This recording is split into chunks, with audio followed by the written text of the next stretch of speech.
And we are good to go. All right.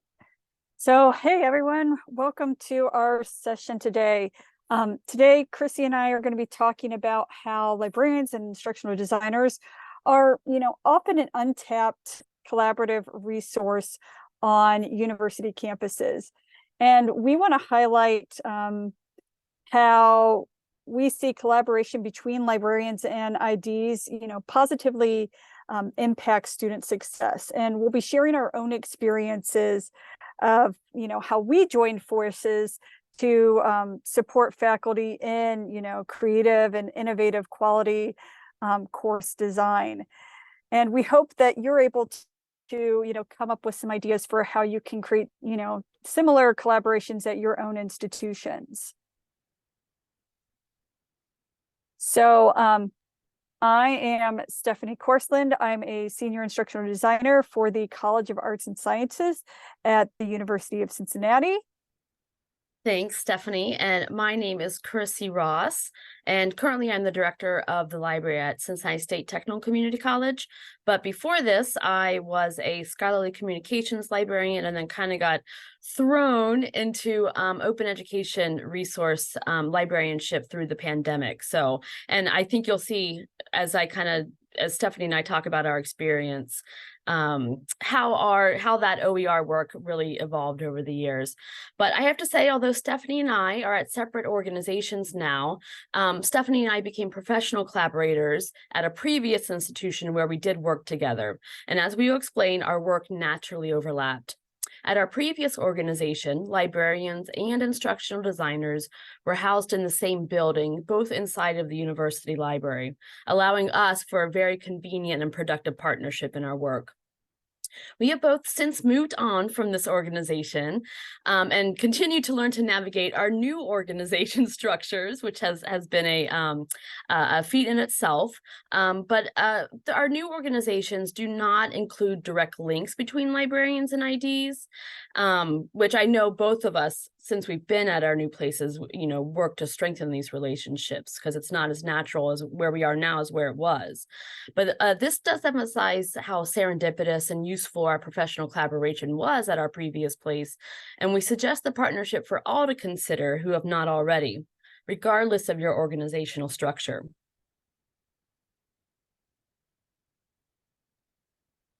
All right, so we have, 3 objectives today, but above all of these, the thing, I really want to focus in on, this third idea of, coming out of this conversation today with, identifying some ways that you can potentially collaborate, create these collaborations at your own institutions. We'll also, look deeper into, these collaborations and how they can contribute to student success and how we see there's this connection between open education and quality course design. But really, we'd like to see more collaborations between librarians and IDs.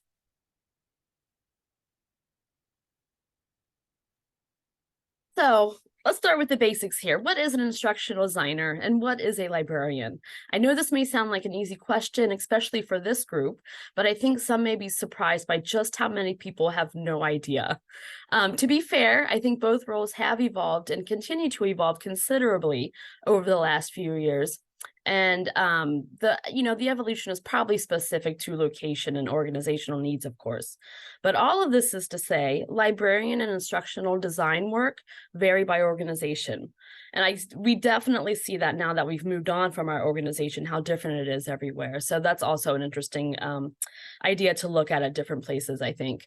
Stephanie and I were lucky enough to be at a university where librarians and IDs, as we mentioned, shared physical space, and this facilitated a very close and collaborative relationship between us.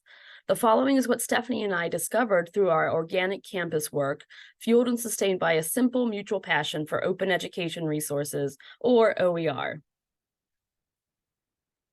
So, when we think about this question of, what is an instructional designer, it's a really good question because, even among instructional designers, there's a lot of variability in what we do.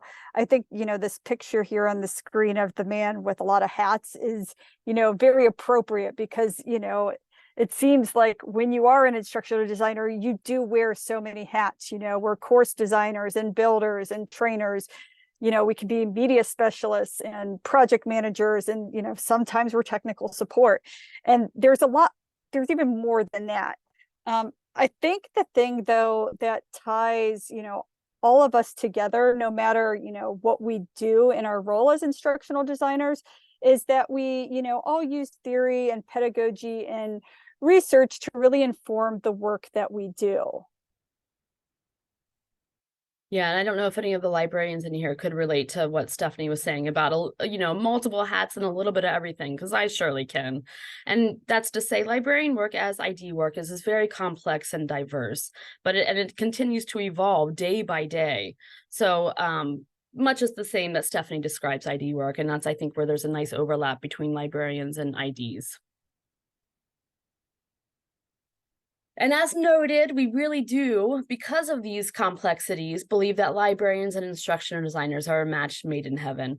Our work complements each other on so many different levels, including faculty outreach, identification of open, diverse resources, lots of copyright work, information literacy application into course builds, and course quality assessment through identification of open, diverse, equitable, inclusive, and accessible resources.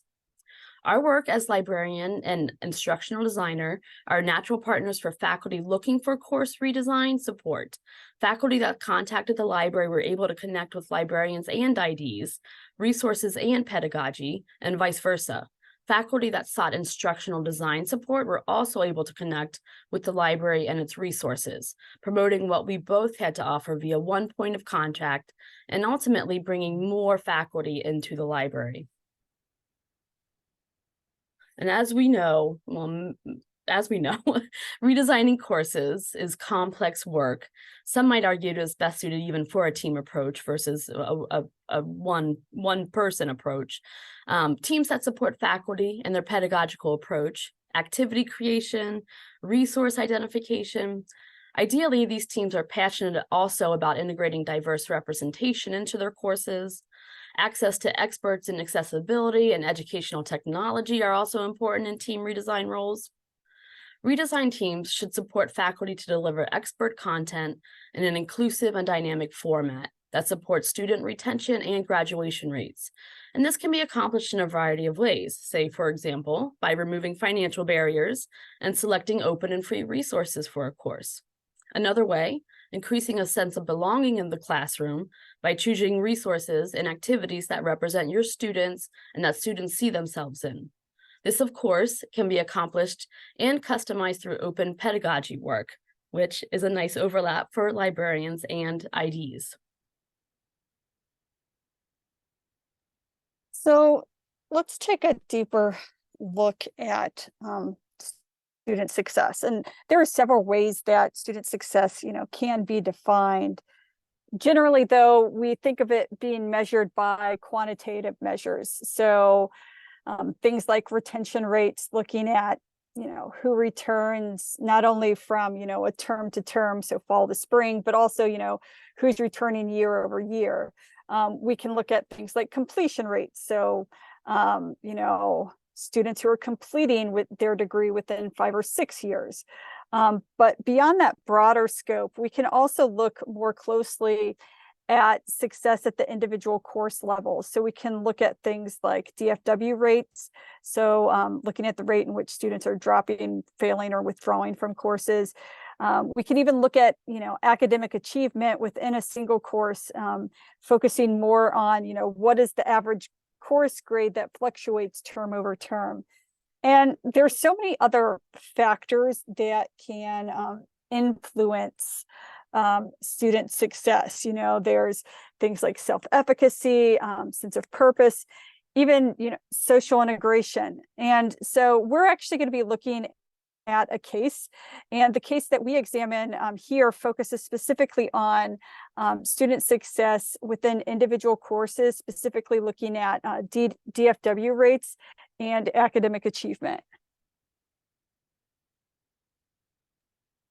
Thanks, Stephanie. As Stephanie notes, this particular study out of Georgia focused on student success through quantitative measures of course grades and DFW, again, drop, fail, and withdrawal rates, and illustrates a growing body of evidence which suggests open education resources are directly related to student success.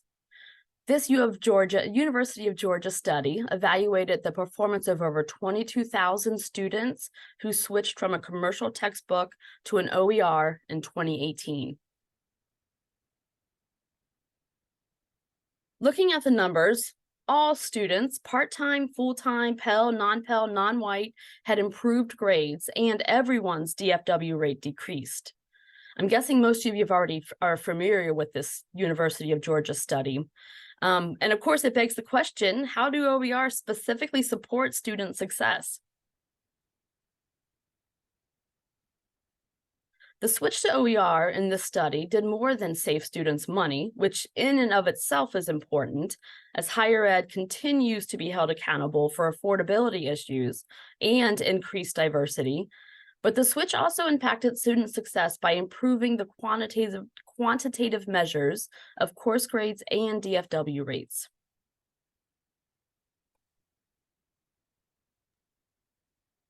Now, what the numbers don't show, and what we certainly have both seen in practice, is that it's not just about adoption or adaptation or creation alone. And it's really much more complex than that. Beyond the adoption of open educational resources, it's also about the implementation. And I think this is, really where it comes, where our, two roles really come together. The particular study that we looked at notes that instructors who did adopt OERs, they did so with assistance from, their Center for Teaching and Learning. So it's, just as much about, how the courses, how these materials are adopted into, courses that are designed and developed and even implemented, that plays a role in student success. It's looking at that intersection of all of these ideas. And we find that our work, this collaborative work, that intersection, that's what helps move that needle forward. In instructional design, we often talk about how we are starting with the goal in mind. What is the objective that, an instructor wants students to achieve? And often what I see in my work, and maybe other instructional designers see this as well, is that it's often the opposite, that instructors are often starting with materials and then determining the goals based on what's available to them, where it's the book that's determining the goals. But I think the really great thing about OER is that there's this flexibility in materials. And so faculty are more easily able to start with their desired goals in mind and find the materials that meet those needs. They're able to use information literacy principles, of identifying quality materials to support. And we know that it's not going to happen all at once. In fact, Crissy and I generally, when we're working with faculty, will say, you don't want to, just jump right into creation. It's okay to, start with what you're already doing and supplement with OER. But again, what OER are allowing for is that flexibility in determining your own objectives and really helping students achieve them. And I think what's, really powerful is that the flexibility gives more consideration to actually bringing students into the conversation as creators of information and not just consumers of it. It really allows for bringing in more diverse voices that sometimes are missing from traditional published materials. And when we look at it from a course quality perspective, I think what it ultimately allows for is that, alignment that we're always seeking, between, the objectives and what students are actually learning and doing in the class. So as we're, continuing this conversation and, wrapping up, we want you to think more about what we've talked about, and we'll talk a little bit more about our collaborations, but, think about how you see OERs supporting student success, and, where there's potential for you to collaborate with, have those ID librarian collaborations at your own institutions. While I can't speak for Crissy, though I'm going to anyway, I'll say that while we're no longer at the same institution, we still find ways to collaborate and learn from one another. Definitely. And I think that's the wonderful thing about open education, right? Is that it's supposed to be without boundaries, so that we are all working together. So two of us from Cincinnati can come out to SUNY and present at the OER conference, right? Because we're all working in the same realm here, with the same ideas of making knowledge and access to education, removing barriers from that. So I think, as I noted, we don't have the same space we used to or the same organizational structure, but I think in the idea and philosophy of open education, that doesn't really matter anymore, right? We can make our own structure and reach out and strengthen our relationships with people that complement our work very well. So, and I'm really happy that Stephanie and I are still able to have these opportunities to do that. But we'd love to hear if anybody has librarian, instructional design, or anybody else relationships that may have surprised you in your work in open education, and how you support your faculty on campus or your students on campus. Anybody doing it right now? I do see that there's this, question about, collaborations and work relationships among instructional designers and librarians. I think one of my favorite things that Crissy and I did was we did a community of practice that we co-led, where we had a group of faculty who were interested in OER, and we had people who had already integrated OER into their classes, and we had people who didn't even know what OER were, but were interested in this idea of making things, more accessible, more available to their students. And we had some really great conversations come up in that community. And I think a lot of people were inspired to look at possible ways to integrate things, outside of what they traditionally do in the classroom. Also, I see copyright is especially more fun with people supporting it. Yes. Crissy knows me. I love talking about copyright and fair use. I do it a little too much sometimes. She's a little crazy. No, I was going to jump in on that comment too, because that is a major collaboration between librarians and IDs, right? Especially as courses evolve into the digital realm, and what that means for faculty, and how it's different from the in-person classroom. That was always a major collaboration between us, for sure. Yeah, I was really inspired by the work that I saw librarians doing with information literacy. And I saw that a lot of our faculty were actually struggling with, especially during the pandemic, struggling with the idea of copyright and fair use in the classroom. And so I worked with Crissy and another librarian and another ID, and we actually developed a course on copyright and fair use, and talked about OER, and we opened it up to our faculty to get some education on these topics. And every single person that went through that course said they learned so much, and it made them better instructors and helped them really know what they're supposed to be doing in terms of integrating content and what they can and can't do. So I think, where you can find these relationships, these collaborations, it's really great, because it doesn't just, benefit the ID or the librarian or even the instructor, but the student as well. Yeah, and it can't be noted enough that these were natural, organic relationships that came out. So it was very helpful.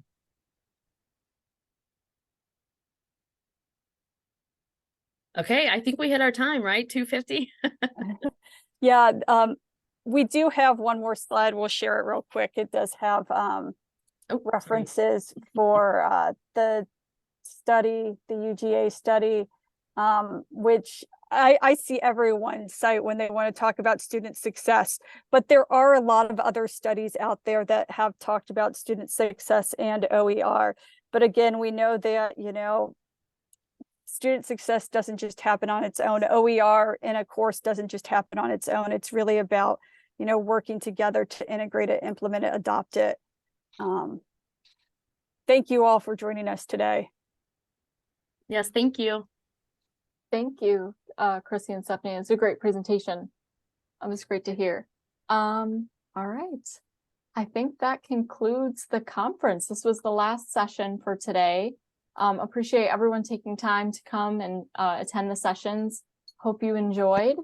But that wraps us up for our first SUNY OER Summit. So hope to see you back at any other future OER events.